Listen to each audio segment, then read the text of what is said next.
Bonjour à tous, c'est Falco. Aujourd'hui, on se retrouve pour faire une page de scrap. Alors, elle est un peu particulière parce que j'avais une idée bien précise de ce que j'avais vu déjà chez quelqu'un d'autre. Je pense que c'est sur Bonheur Partagé et je sais que j'ai déjà vu ce style de page aussi sur De Jolies Choses. Je vais y arriver, je dois retrouver mes idées. Et donc voilà, donc en fait c'est une page blanche, un fond blanc avec pas mal de chipboards dessus. Et ici c'était principalement de chez Action. Donc c'est des petits tampons que j'avais achetés chez Action parce que j'avais envie vraiment de les mettre dessus.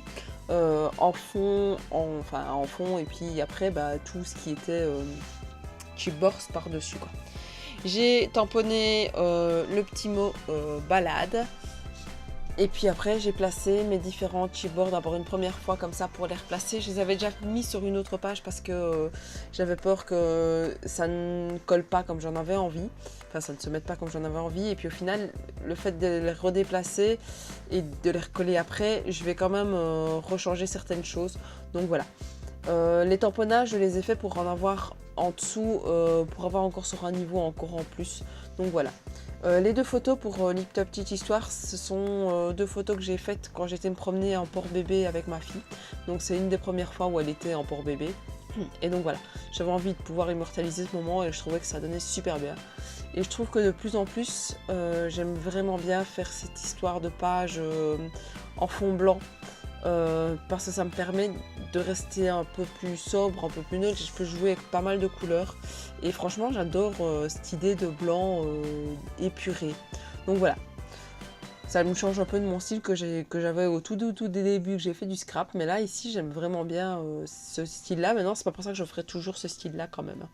Donc voilà, petit à petit donc j'ai tout collé parce que je voulais garder cette idée de hauteur, donc j'ai mis une partie avec des morceaux en 3D, une partie collée vraiment sur la page.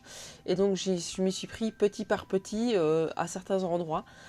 Et à chaque fois je décollais vers le dessous pour pouvoir les mettre facilement. Donc voilà.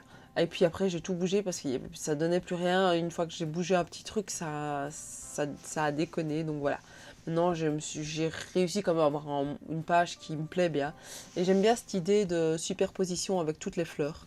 Donc voilà. Vu que sur les photos j'avais pas trop de couleurs, donc c'est vraiment des photos grises, j'avais envie quand même de rendre de la couleur sur mes feuilles, enfin, sur mes pages, et c'est pour ça que j'ai mis de la couleur, que je suis restée dans les mêmes thèmes. Donc voilà, ce ne sont que des fleurs qui viennent d'un bloc de chipboards de chez Action, donc des blocs 3D. Qui peuvent se mettre comme ça ou bien en faisant vraiment du vrai 3D. Moi j'aime pas trop faire du vrai 3D avec tout, donc je les réutilise en plusieurs étapes. Donc voilà. Ici la vidéo est déjà presque finie. Je vais vous laisser juste avec le tournant. J'ai mon chat qui vient de me sauter dessus. Le tournant de la vidéo. Je vous remercie de m'avoir suivi. N'hésitez pas à mettre un petit pouce bleu, à me suivre sur Facebook et sur Instagram, à vous abonner à ma chaîne et à mettre la petite cloche pour voir les différentes petites vidéos que je pourrais faire. Et je vous dis à la prochaine. Ciao ciao.